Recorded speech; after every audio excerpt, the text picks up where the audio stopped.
Hi friends, आज हम लोग बिटकॉइन से संबंधित कुछ चीज़ें जानेंगे। बिटकॉइन जो है एक वर्चुअल करेंसी है। यह एक ऐसी करेंसी है जिसे कोई देख नहीं सकता। अब वर्चुअल करेंसी है तो कोई टच नहीं कर सकता, देख नहीं सकता रियल में। ये वर्चुअल रूप में पाई जाती है, ये तो आपको पता ही है। इसे इलेक्ट्रॉनिक फॉर्म में सिक्योर करके रखते हैं। अब इसके सिक्योर करने का प्रोसेस जो है वो इलेक्ट्रॉनिक फॉर्म में है। पिछले कुछ वर्षों में इसका चलन काफ़ी बढ़ गया है। अब ये तो आप सुन ही रहे हैं, क्रिप्टो करेंसी और बिटकॉइन पिछले कुछ सालों से बहुत बढ़ गया है।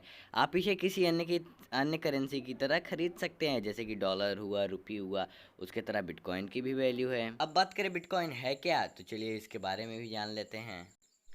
बिटकॉइन क्या है, जानने से पहले जानिए कि बिटकॉइन का एक अंग्रेजी शब्द है क्रिप्टो, जिसका अर्थ होता है गुप्त। अब बिटकॉइन है वो दिखेगा नहीं, तो वो गुप्त ही हुआ। क्रिप्टोग्राफी के नियमों के आधार पर बिटकॉइन काम करती है, यानी कि बिटकॉइन जो काम करती है जिसके आधार पर, उसको बोलते हैं क्रिप्टोग्राफी। बिटकॉइन का अर्थ होता है कोडिंग भाषा को सुलझाने की कला, यानी कि कोडिंग भाषा को सुलझाने की कला का अर्थ है बिटकॉइन। बिटकॉइन को बिटकॉइन वॉलेट में सेव कर सकते हैं। बिटकॉइन है तो उसका वॉलेट भी होगा, आप उसको वहाँ पे सेव कर सकते हैं। इसे हम सुरक्षित ऑनलाइन ट्रांजैक्शन करने के लिए उपयोग करते हैं। अब बिटकॉइन है, सुरक्षित है, तभी इतना पॉपुलर हुआ है। ये 0 और 1 सीरीज़ में आती है, यानी कि जैसा कि हमारा बाइनरी नंबर होता है। बड़ी बड़ी कंपनियों ने एक्सचेंज के रूप में अपनाया है, जैसे माइक्रोसॉफ्ट, टेस्ला आदि। अब बिटकॉइन को बड़ी बड़ी कंपनियों ने भी अपना लिया है एक्सचेंज के रूप में, जैसे माइक्रोसॉफ्ट हुआ, टेस्ला हुआ, कई सारी कंपनीज हैं, पॉपुलर कंपनीज। इसको 2008 में सातोशी नाकामोतो ने बनाया था। अब बिटकॉइन के जो फाउंडर हैं उनका नाम है सातोशी नाकामोतो। अब लेकिन 2009 में इसे अपने स्रोत सॉफ्टवेयर के रूप में लॉन्च किया गया था। इसकी सबसे छोटी यूनिट सातोशी है, यानी कि इसके फाउंडर थे सातोशी नाकामोतो। तो सातोशी के नाम पे ये बनी है बिटकॉइन की सबसे छोटी यूनिट। जैसे हमारा रूपी का होता है पैसा, पैसा सबसे छोटी यूनिट है, उसी तरह बिटकॉइन का सबसे छोटी यूनिट जो है उसको सातोशी कहते हैं। Satoshi Nakamoto. अब जो एक बिटकॉइन बराबर 10 करोड़ सातोशी।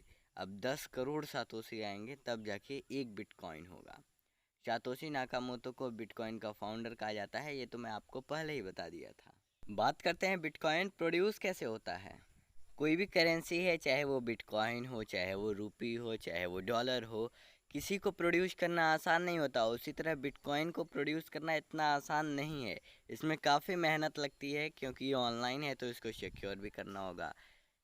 ये माइनिंग मेथड से आई एक इलेक्ट्रॉनिक मुद्रा है, जिसके कारण इसकी कीमत बढ़ जाती है। माइनिंग मेथड से आई है, इलेक्ट्रॉनिक मुद्रा है, तो कीमत फिक्स नहीं है, बढ़ भी सकती है, घट भी सकती है। माइनर गणि माइनर गणितीय और क्रिप्टोग्राफी समस्याएं को सुलझाते हैं। इस समस्या को सुलझाने पर माइनर को बिटकॉइन ब्लॉक के रूप में रिकॉर्ड करते हैं। माइनिंग प्रोसेस लंबा होता है। बिटकॉइन केवल सीमित संख्या में बनाए जा सकते हैं, इसीलिए इसके कारण की मांग बढ़ जाती है। यानी कि बिटकॉइन सीमित संख्या में बनाए जा सकते हैं तो कोई चीज़ कम रहेगी, उसकी डिमांड बढ़ेगी ही।